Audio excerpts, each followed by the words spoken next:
Quando pensamos em Alfred Hitchcock, vem-nos logo à cabeça títulos como Psycho ou Vertigo, não é? Clássicos absolutos. Mas se alguém perguntasse ao próprio Hitchcock qual era o seu filme favorito, a resposta poderia ser uma surpresa. E é precisamente essa obra, a que ele considerava a mais pessoal de todas, que vamos desconstruir hoje. A Sombra de uma Dúvida, de 1943. Pois é, esta é a pergunta de $1 milhão. Com um currículo recheado de obras-primas que mudaram a história do cinema, o que é que este thriller aparentemente mais contido, passado numa cidadezinha pacata, tem de tão especial para o mestre do suspense? É esse o mistério que vamos tentar resolver. Para começarmos a desembrulhar este enigma, temos de perceber que este não era só mais um filme para Hitchcock. Não era apenas mais um trabalho em Hollywood. Era algo diferente. Era profundamente pessoal. Imaginem, estamos em 1943, em plena Segunda Guerra Mundial. Hitchcock, já nos Estados Unidos, queria fazer o seu primeiro filme verdadeiramente americano.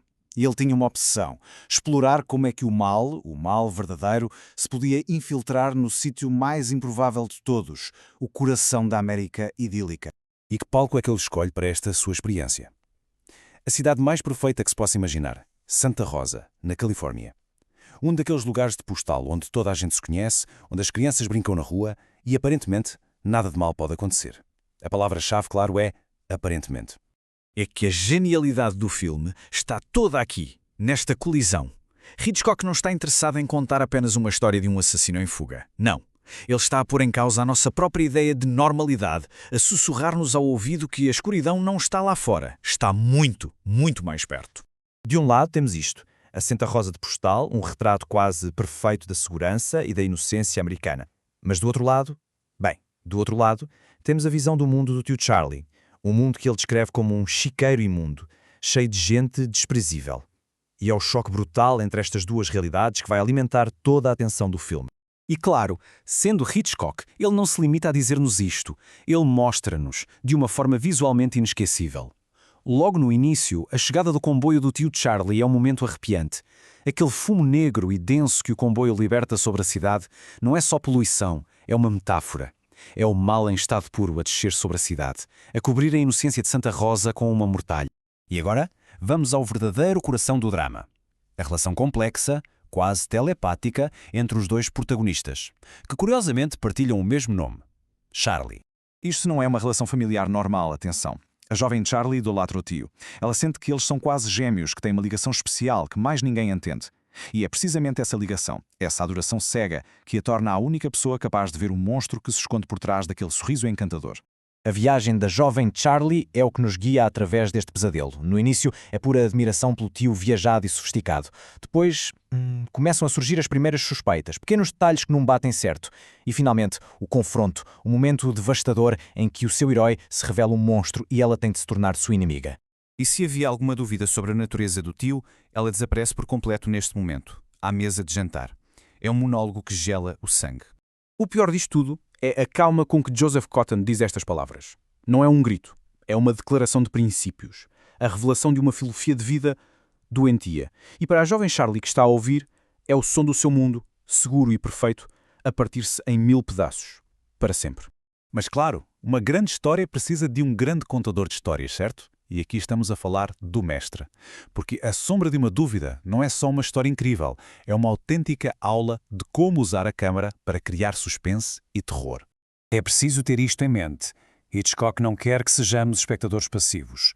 Ele está a jogar connosco, a manipular-nos, no melhor sentido da palavra.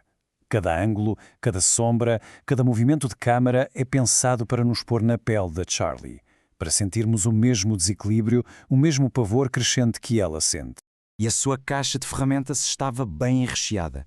Temos aqueles ângulos de câmara tortos que nos dão logo uma sensação de que algo está errado.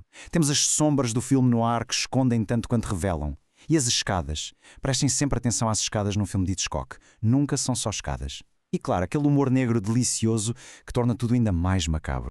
Hitchcock era tão mestre na manipulação da audiência que até inventou um termo para isto: o filme de frigorífico. Sabem o que é? É aquele filme que nos agarra de tal maneira que só horas mais tarde, quando vamos ao frigorífico buscar um iogurte, é que pensamos: espera lá, aquela parte não fazia muito sentido, pois não? Para ele, a lógica era secundária. O que importava era a emoção do momento. E tudo isto leva-nos ao final do filme. Um final que está muito longe de nos dar um abraço de conforto e que solidifica o legado profundamente inquietante desta obra. Se estão à espera do típico final feliz de Hollywood, em que o bem vence e tudo volta ao normal, podem esquecer. O que o Hitchcock nos oferece aqui é algo muito mais complicado, ambíguo e que deixa um verdadeiro gosto amargo na boca. Vamos só recapitular. Primeiro, o confronto final. O vilão morre, sim, mas quase por acidente, não há justiça poética. Depois, o funeral. A cidade inteira celebra o monstro como se fosse um herói, completamente alheia da verdade. E por fim, o pior de tudo. A jovem Charlie, a nossa heroína, é forçada a guardar este segredo terrível para proteger a ilusão de normalidade da sua família. Ou seja, não há um verdadeiro regresso à inocência. Santa Rosa continua a viver na sua bolha feliz e ignorante. Mas a Charlie nunca mais será a mesma. A sua fé no mundo foi destruída. A sombra que o tio lançou sobre ela nunca vai desaparecer. E isto leva-nos finalmente de volta à pergunta inicial. Depois disto tudo, porquê este filme? A resposta, ao que parece, é porque esta obra é a essência mais pura de Hitchcock. Era esta a ideia que o perseguiu durante toda a carreira. A noção de que o mal não vive em castelos assombrados, mas pode estar sentado à nossa mesa de jantar, escondido atrás do sorriso de alguém da nossa família. A sombra de uma dúvida é simplesmente a expressão mais direta e implacável dessa sua visão do mundo. E no final, é esta a pergunta perturbadora que fica a ecoar. A história da jovem Charlie é um aviso de que a normalidade é uma casca de ovo muito frágil. E talvez seja por causa deste desconforto, que fica connosco muito depois de os créditos rolarem, que para o mestre do suspense, este não era apenas o seu filme mais querido, era, muito provavelmente, o seu filme mais assustador.